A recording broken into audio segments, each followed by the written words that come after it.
In a relationship. Chapter 1, Gina and Jin Part 1. As he walked towards the store, Jin wondered whether he would meet Gina. It usually happened sometimes that they meet on the way. The coincidence had occurred several times when Jin's father sent him to get a few goodies from the store, which is about a quarter-mile from their home. He usually trekked, and sometimes he would meet Gina, who is on the same mission, going to the store to pick up a few things. They would move along talking and keeping company. Usually, they talked about what they were going to buy, what happened in school, and more about their homes. They enjoy each other's company. Gina is the daughter of a retired minister and her mom a retired nurse. She is the only daughter of her parents. Jin is from a poor family. His father is a weaver and his mom of late. He has a younger sister who lives with them. Jin and Gina both live in the same neighborhood and are classmates in high school. Jin is 17, 6 months older than Gina.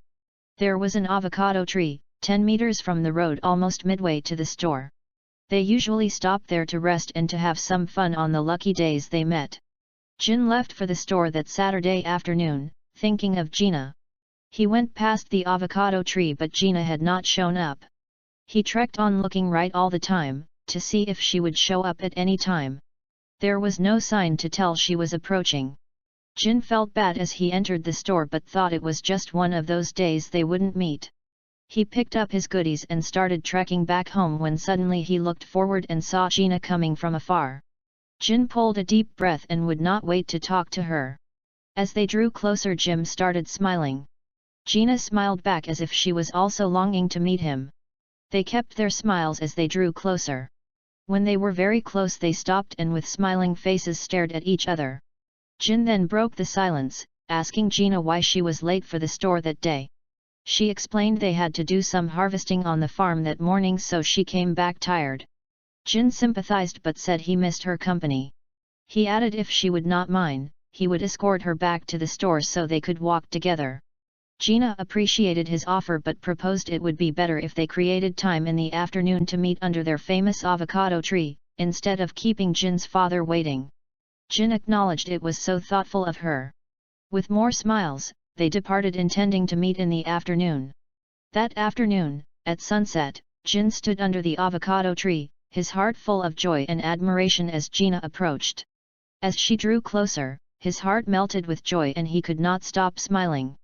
He had been there first and Gina did not take long to show up. As usual, Gina smiled back as she advanced towards him. Confused about what to say or do next as Jin stared continuously at her, she asked a two-in-one question, smiling, "What are you doing here and why weren't you in school yesterday?" Jin stood quiet with a smiley face for about 10 seconds and then responded with a question too.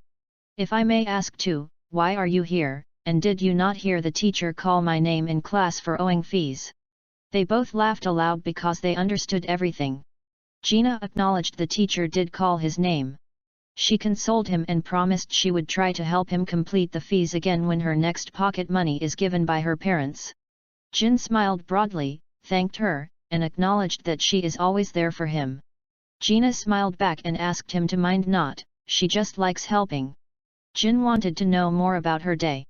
Gina explained what happened on the farm and added she also did her homework before her mom sent her to the store. She also asked him how his day had been. Jin said he had been helping his father with his artwork. Jin's father usually weaved baskets and sold them. It was from this craft that he got little income to meet up with some family needs. This didn't give him enough to pay his children's fees on time, so they were on and off school. That's why Gina would always lend a helping hand to Jin, as a classmate. Jin asked what the homework was about and Gina elaborated. They discussed and laughed at length under the avocado tree. They spoke much about their school life and Jin's situation. It was nearly an hour when Gina asked to be excused. Her parents should be looking for her at the moment. She had to go home before they started searching for her. Her father was so strict on her and frowned at any misbehavior, so do her mom. Jin was only smiling and Gina asked if he were not also going. Jin appreciated her coming and what they have shared together. He said he was very fulfilled and would like more of such moments. He added he would never thank her enough for the help she gives him and his family. Gina smiled and said it was nothing, then waved bye and left with a joke. After staring smilingly at her for a short time as she went, Jin then started going back home too. This usually happens at least once a week, and they meet somewhere out of school time. Gina had secretly helped Jin several times with foodstuffs from their home. One day he came to school hungry. He kept dozing in class and the teacher asked him to stand up for the rest of the lesson. After the lesson, Gina went to his seat and inquired what his difficulty was. He said for days they had not fully eaten in their home cause his father was not able to provide enough food, he had not sold any of his baskets.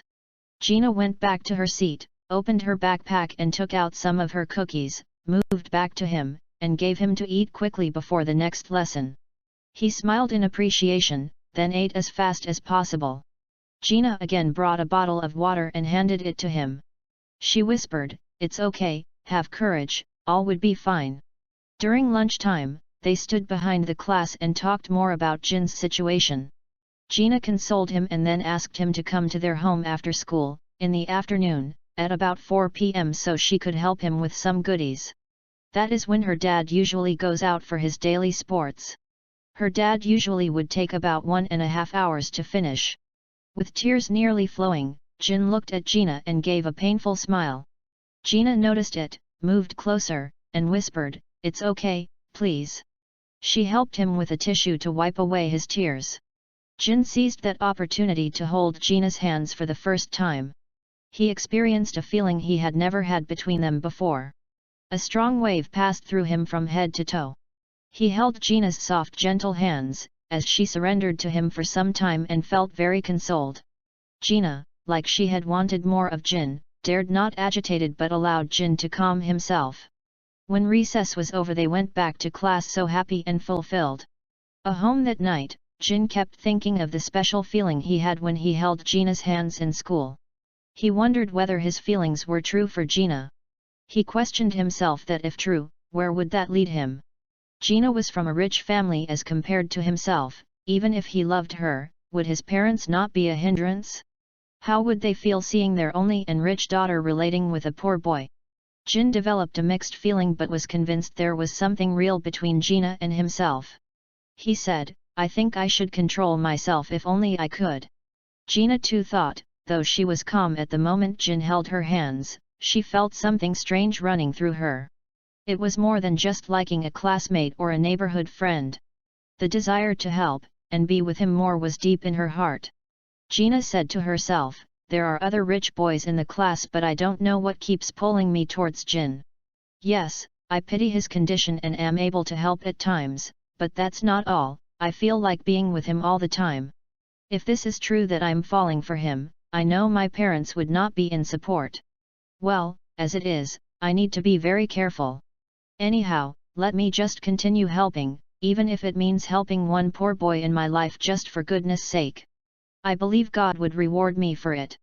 I'll try not to develop deeper feelings for him just to keep my friendship with him clean."